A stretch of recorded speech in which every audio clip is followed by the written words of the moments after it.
जय हिंद साथियों, कैसे हो? तो आज हम लोग स्टार्ट करने वाले हैं। जो विद्यार्थी अतुल महसूर स्कॉलरशिप की तैयारी कर रहे हैं उनके लिए जो है आज का सेशन बहुत ज़्यादा इम्पोर्टेंट होने वाला है, क्योंकि आज हम लोग जीके एंड जीएस का इम्पोर्टेंट क्वेश्चन करेंगे जो कि आपके एग्जाम के लिए बहुत ज़्यादा इम्पोर्टेंट होगा।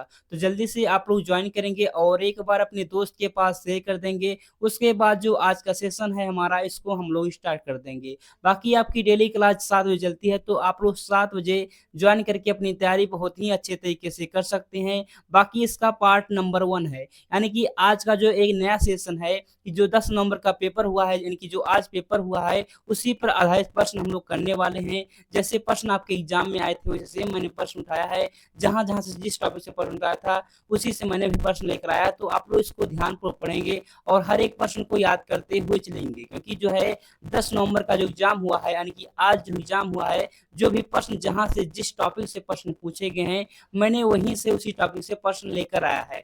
तो आप लोग ध्यानपूर्वक हर एक प्रश्न को करते चलेंगे और याद करते हुए चलेंगे। तो चलिए जो हम लोग इस सेशन को स्टार्ट करते हैं और हम लोग क्वेश्चन नंबर 1 से अपना इस क्लास को स्टार्ट करते हैं। तो देखिए क्वेश्चन नंबर जो है 1 आपके सामने आएगा, बताएंगे आप लोग क्वेश्चन नंबर 1 का सही आंसर क्या होगा। तो यहाँ पर अगर आप लोग देखेंगे, लिखा गया क्वेश्चन नंबर 1 में कहा गया कथक भारत के किस भाग का प्रमुख नृत्य है। बताएंगे आप लोग किस भाग का भाई, उत्तर भारत का है या दक्षिण भारत का है या पूर्वी उत्तर का है या जो है उत्तर पूर्व भारत का है। तो कहाँ का भाई कथक है, उत्तर प्रदेश का। कहाँ का है कथक जो लोक नृत्य है, कहाँ का है, उत्तर प्रदेश का है। तो उत्तर प्रदेश देखेंगे कहाँ पर है, उत्तर भारत में है ना, बिल्कुल हो जाएगा, यानी कि उत्तर भारत हो जाएगा बिल्कुल आपका सही आंसर है। यानी कि आंसर की बात करेंगे तो आप लोग को आंसर हो जाएगा यहाँ पर ए हो जाएगा बिल्कुल सही आंसर। तो इसको आप लोग याद कर लेंगे, क्योंकि ऐसे प्रश्न आपके एग्जाम में आने की बहुत ज्यादा संभावनाएं हैं।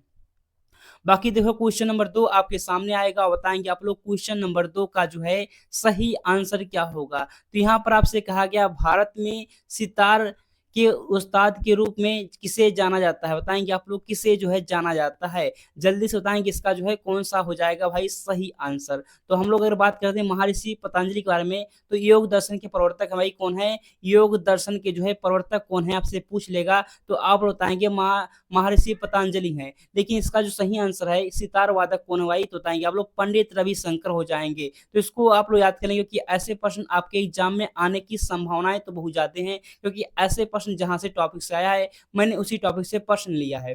बाकी देखो अगला प्रश्न आएगा, क्वेश्चन नंबर क्या है, क्वेश्चन नंबर 3। और बताएंगे आप लोग क्वेश्चन नंबर 3 का क्या हो जाएगा सही आंसर। इसको तो याद नहीं करेंगे आप लोग, मैं इसको याद करा दूंगा आप लोग को। तो देखिए हरि प्रसाद चौरसिया का नाम निम्नलिखित में से किस वाद्य यंत्र से संबंधित है। यानी कि यहाँ पर पूछा गया हरि प्रसाद चौरसिया का जो संबंध है, नाम जो है ये किस वाद्य यंत्र से जुड़ा हुआ है, तबला से, बांसुरी से, या देखेंगे ड्राम से, या जो है बीड़ा से। तो आप लोग देखिए हरि, हरि मतलब क्या होता है भाई, हरि जो है पर्यायवाची है कृष्ण भगवान का ना, विष्णु जी का, कृष्ण जी का है।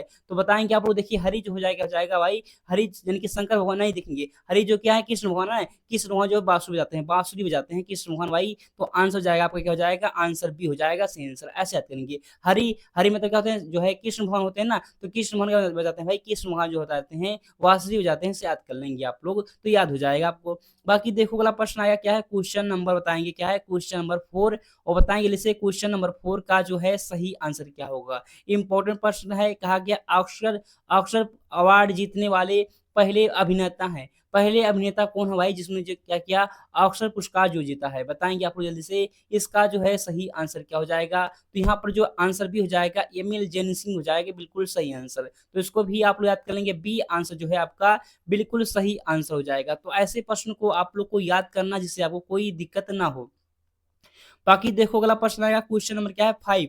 और बताएंगे आप लोग क्वेश्चन नंबर 5 का जो है सही आंसर क्या हो जाएगा भाई। यहाँ पर कहा गया रेमन मैग्सेसे पुरस्कार किस की स्थापना जो है किस वर्ष हुई। यानी कि रेमन मैग्सेसे जो पुरस्कार है, मैग्सेसे इसकी पुरस्कार की जो है स्थापना कब हुई ही पूछा गया है। तो ऑप्शन आप लोग देखेंगे, 4 ऑप्शन दिए गए हैं, चारों ऑप्शन को आप लोग ध्यानपूर्वक पढ़ना है और आपको अपना आंसर बताना है। तो यहाँ पर क्या हो जाएगा भाई, 19 जो है 1957 हो जाएगा बिल्कुल सही आंसर है। यानी कि आंसर क्या होगा भाई, तो बताएंगे आप लोग आंसर यहाँ पर ए हो जाएगा आपका बिल्कुल सही आंसर। तो ऐसे आप लोग को याद करना जिससे आपको कोई दिक्कत ना हो। बाकी देखो अगला प्रश्न आया क्या है, अगला प्रश्न आया क्वेश्चन नंबर 6। और बताएंगे आप लोग क्वेश्चन नंबर 6 का जो है सही आंसर क्या हो जाएगा। तो यहाँ पर अगर आप लोग देखेंगे राजीव गांधी खेल रत्न सम्मान के पहले प्राप्तकर्ता कौन है, यानी कि किन्होंने जो है कौन जो है सबसे पहले जो है राजीव गांधी खेल रत्न पुरस्कार जो है प्राप्त किए थे। अगर हम लोग बात करेंगे सबसे पहले इसको देखिए तो यहाँ पर जो है विश्वनाथन आनंद हो जाएंगे, बिल्कुल सही आंसर, यानी कि आंसर हो जाएगा आपका बी हो जाएगा, बिल्कुल सही आंसर। ऐसे देखिए अब आपसे पूछेगा राजीव गांधी खेल रत्न सम्मान जो है पहले प्राप्तकर्ता कौन है, बताएंगे आप लोग विश्वनाथ आनंद है। अब अच्छा आपसे प्रश्न पूछ सकता है कि जो है राजीव गांधी खेल रत्न पुरस्कार का नाम बदलकर जो है क्या कर दिया गया है, तो आप लोग बताएंगे मेजर ध्यानचंद। क्या कर दिया गया है, मेजर ध्यानचंद जो है ध्यानचंद खेल रत्न पुरस्कार कर दिया गया। क्या कर दिया गया है, मेजर ध्यानचंद जो है खेल रत्न पुरस्कार कर दिया गया है, खेल रत्न जो है पुरस्कार कर दिया गया है। इसको तो आप लोग याद रखेंगे। तो ऐसे प्रश्न आएंगे तो बिल्कुल आप लोग सही कर देंगे। अच्छा आप बताएंगे जो है पीटी उषा यहाँ पर लिखा गया है, पीटी उषा का जो है उपनाम क्या है, तो उसको हम लोग जो है पीटी उषा का उपनाम है उड़न परी के नाम से जानते हैं, उड़न परी के नाम से जो है पीटी उषा को जानते हैं। इसको भी आप लोग जो है याद कर लेंगे जिससे आपको कोई दिक्कत ना हो। आगे हम लोग बात करते हैं, यहाँ पर देखिए मैंने बताया खेल रत्न पुरस्कार जो है मेजर ध्यानचंद खेल रत्न पुरस्कार जो है राजीव गांधी खेल रत्न पुरस्कार के नाम को बदल दिया गया है। अच्छा आप बताएंगे अब जो है राष्ट्रीय खेल दिवस, मैं आपसे पूछ लूं राष्ट्रीय जो है राष्ट्रीय खेल दिवस कब मनाया जाता है, राष्ट्रीय खेल दिवस जो है कब मनाया जाता है। मैं अगर आपसे पूछ लूं राष्ट्रीय खेल दिवस कब मनाया जाता है, तो आप बताएंगे राष्ट्रीय खेल दिवस जो मनाता है 29 अगस्त को। कब, 29 अगस्त को जो है राष्ट्रीय खेल दिवस मनाता है। तो उसको भी आप लोग याद करेंगे जिससे आपको कोई दिक्कत ना हो। बाकी देखो अगला प्रश्न आया क्या है, अगला प्रश्न आएगा जल्दी जल्दी से हम लोग करेंगे जिससे कोई आपको दिक्कत भी ना हो, आप लोग हर एक प्रश्न को देख पाए। बाकी देखिए क्वेश्चन नंबर 7 आ चुका आपके सामने। क्वेश्चन नंबर 7 क्या कह रहा है, देखो जल्दी से बताओ क्या हो जाएगा इसका आंसर। कहा गया है असम के किस शहर में हर वर्ष चाय महोत्सव का मनाया जाता है। चाय महोत्सव जो है असम के किस शहर में मनाया जाता है, ये कहा गया है। तो बात करते हैं हम लोग असम के बारे में। सबसे पहले आप ही के एग्जाम में आज पूछा गया प्रश्न है, 10 नवंबर प्रश्न में पूछा गया है कि जो है बिहू कहाँ का, बिहू जो है बिहू का संबंध किससे है, तो बिहू का जो संबंध है कहां से, आसम से भाई। आसम का लोक नृत्य है ना, तो याद कर लेंगे आसम का लोक नृत्य है, इसको भी आप लोग याद कर लेंगे। बाकी हम लोग बात करेंगे इस क्वेश्चन का जो सही आंसर क्या है, तो इस क्वेश्चन सही आंसर हो जाएगा आपको बताएंगे जोरहाट हो जाएगा, बिल्कुल सही आंसर, यानी कि आंसर जो जाएगा आपका बी हो जाएगा जोरहाट, बिल्कुल सही आंसर। कैसे हुआ भाई, इसको तो आप लोग याद कर लेंगे। आपसे पूछ लेगा जो है आसम का जो है लोक नृत्य क्या बताएंगे आप लोग, जो है क्या है, बिहू है। अगर आपसे पूछ लेगा जो है देखिए असम के किस साल को जो है हर वर्ष चाय महोत्सव मनाता है, तो चाय महोत्सव जो है जोरहाट में मनाता है। इसको भी आप लोग याद कर लेंगे जिससे आपको कोई दिक्कत ना हो, क्योंकि ऐसे प्रश्न इंपॉर्टेंट होते हैं आपके एग्जाम में, क्योंकि अब की बार पूछा भी गया है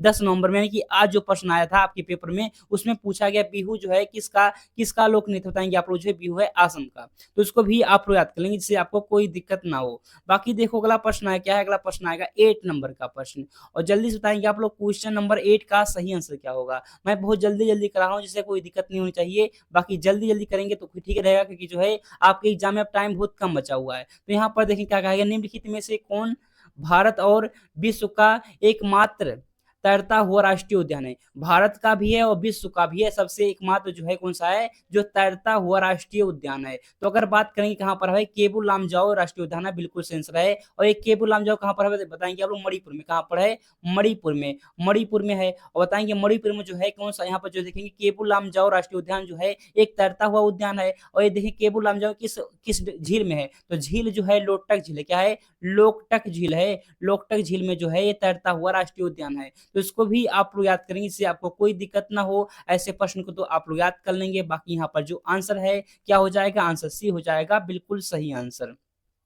बाकी देखो अगला प्रश्न है क्या है, क्वेश्चन नंबर क्या है 9, और बताएंगे आप लोग क्वेश्चन नंबर 9 का जो है सही आंसर क्या हो जाएगा भाई। तो यहाँ पर कहा गया विश्व पर्यावरण दिवस हर वर्ष को मनाया जाता है, आयोजित किया जाता है, यानी कि जो है कब आयोजित किया जाता है, विश्व पर्यावरण दिवस। ऐसे डायरेक्टली आपसे प्रश्न पूछ सकता है कि विश्व पर्यावरण दिवस जो है कब मनाया जाता है, तो बताएंगे आप लोग 5 जून को जो है विश्व पर्यावरण दिवस मनाता है। याद कर लेंगे ना, कोई दिक्कत नहीं होगी। बाकी देखिए यहाँ पर 25 दिसंबर लिखा गया है, 25 दिसंबर को क्या मनाता है, तो बताएंगे लोग 25 दिसंबर को जो है सुशासन दिवस मनाता है, सुशासन दिवस।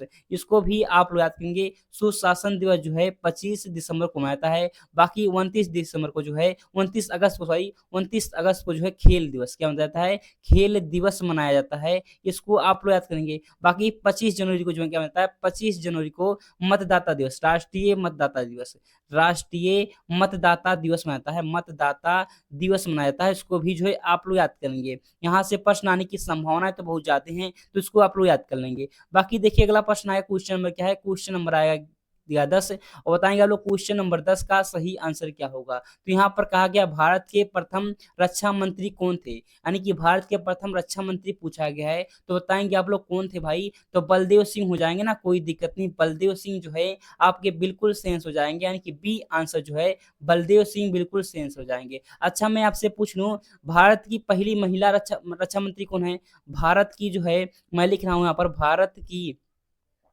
पहली महिला, पहली जो है, पहली महिला, यहाँ पर इसको मिटा दे रहा हूँ, भारत की जो है पहली महिला कौन है भाई, तो आप लोग क्या बताएंगे, सही इसको मिटा रहा हूँ थोड़ा सा, भारत की पहली महिला, पहली महिला मैं लिख दूं, आपसे मैं पूछूं कि जो है भारत की पहली महिला रक्षा मंत्री कौन है, तो आप लोग क्या बताएंगे, रक्षा मंत्री जो है कौन है, बताएंगे जल्दी से कौन है, तो बताएंगे आप लोग इंदिरा गांधी, कौन है भाई, इंदिरा गांधी हो जाएंगी, इंदिरा गांधी हो जाएंगी। तो इसको भी आप लोग याद रख लेंगे जिससे आपको कोई दिक्कत ना हो। भारत की प्रथम महिला रक्षा मंत्री कौन है बताएंगे आप लोग, इंदिरा गांधी हैं, तो इसको भी जो है आप लोग याद रखेंगे, कोई दिक्कत नहीं होनी चाहिए। बाकी देखो अगला प्रश्न आया क्या है, क्वेश्चन नंबर 11 और बताएंगे आप लोग क्वेश्चन नंबर 11 का सही आंसर क्या होगा। तो यहाँ पर आपसे कहा गया भारतीय पुरातत्व सर्वेक्षण के पहले महानिदेशक कौन थे, तो कौन थे भाई बताएंगे आप लोग, अलेक्जेंडर कनिंग हो जाएंगे, बिल्कुल सही आंसर है, यानी कि आंसर हो जाएगा आपका बी सही आंसर है। अच्छा मैं इन्हीं को जो है, इनको जो है भारत का क्या कहते हैं, भारतीय पुरातत्व के जनक कहते हैं, भारतीय पुरातत्व के जनक भी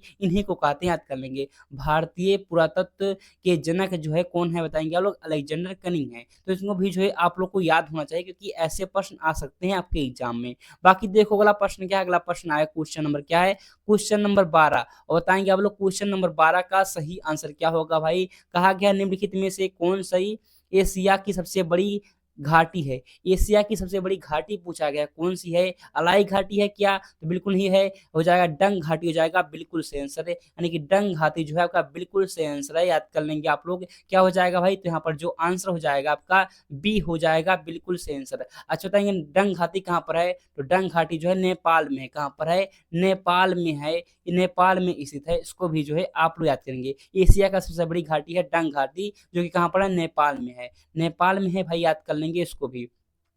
बाकी देखो अगला प्रश्न क्या है, 12 नंबर तो हो चुका ना, 13 नंबर प्रश्न आ चुका, बताएंगे आप लोग क्वेश्चन नंबर 13 का सही आंसर क्या हो जाएगा। सागर माथा डाडर का कौन का एक नेपाली नाम है, यानी कि इसका नेपाली नाम पूछा गया, जो है सागर माथा जो है किसका नेपाली नाम है भाई, बताओ जल्दी से। तो का इसका मकालू का नहीं जाई, इसका भी नहीं है, कंचनजंगा की भी नहीं है, इसका भी नहीं है, माउंट एवरेस्ट का, किसका है, माउंट एवरेस्ट का है, बिल्कुल याद कर लेंगे आप लोग आंसर। तो यहाँ पर कहा गया ओलंपिक ध्वज में छल्लों की कुल संख्या कितनी है, छल्लों की संख्या पूछा गया, कुल छल्लों की संख्या जो है कितनी है बताएंगे आप लोग, 5 है, कितनी है, 5 है भाई, याद कर लेंगे ना, कोई दिक्कत नहीं होनी चाहिए, तो आप लोग याद कर लेंगे, बिल्कुल यहाँ पर हो जाएगा 5, यानी कि आंसर हो जाएगा सी सही आंसर। तो ऐसे प्रश्न को तो आप लोग याद कर लेंगे जिससे आपको कोई दिक्कत ना हो। बाकी देखो 14 नंबर तो हो चुका ना, 15 नंबर प्रश्न आ चुका आपके सामने, बताएंगे आप लोग 15 नंबर प्रश्न का सही आंसर क्या होगा। तो 15 नंबर क्वेश्चन बताएंगे आप लोग क्या हो जाएगा, प्रयागराज में किस वर्ष अगले कुंभ मेले का आयोजन किया जाएगा, यानी कब किया जाएगा भाई, तो 2025 में, कब 2025 में किया जाएगा, याद कर लेंगे, यानी कि आंसर हो जाएगा आपका ए सही, क्या हो जाएगा, आंसर आपका हो जाएगा ए सही आंसर हो जाएगा, तो इसको आप लोग याद कर लेंगे। बाकी अगर हम लोग बात करते हैं क्या है, अगर बात करते हैं जो है कुंभ मेला कब लगता है, तो कुंभ मेला जो है 12 वर्ष बाद लगता है, कब वर्ष लगता है, 12 वर्ष बाद जो है, 12 वर्ष बाद जो है कुंभ मेला लगता है, तो इसको आप लोग याद करेंगे। प्रयागराज में लगता है, हरिद्वार में लगता है, और नासिक में और उज्जैन में, यानी कि 4 शहर हैं जहां पर लगता है, क्या लगता है, कुंभ मेला लगता है। ऐसे पूछ लेता है अर्ध कुंभ मेला कब लगता है, अर्ध पूछ लेगा तो आधा जगह 6 वर्ष बाद लगता है, 6 वर्ष बाद जो है अर्ध कुंभ मेला लगता है, तो उसको भी जो है आप लोग याद कर लें, इससे आपको कोई दिक्कत ना हो। बाकी अगला प्रश्न जो है आपके लिए होमवर्क है, इसका आंसर जो आप लोग क्या करेंगे, कमेंट बॉक्स में बताएंगे। तो इसका आंसर क्या करेंगे आप लोग, कमेंट बॉक्स बताएंगे। ये आपका जो 16 नंबर का प्रश्न है HW है, तो कोई दिक्कत नहीं, ऐसे प्रश्न को आप लोग याद कर लेंगे। कहा गया है सोहर जो है लोक नृत्य का संबंध किससे है? सोहर जो होता है ना, लोकगीत है, सॉरी लोकगीत है, इसका संबंध पूछा गया है किससे है? तो इसका सही आंसर जो है आप लोग क्या करेंगे कमेंट बॉक्स में बताएँगे। तो इसका आंसर क्या होगा आप लोग कमेंट बॉक्स में बताएँगे। बाकी आज की क्लास में इतना ही, मिलते हैं अगली क्लास में, तब तक के लिए जय हिंद, जय भारत।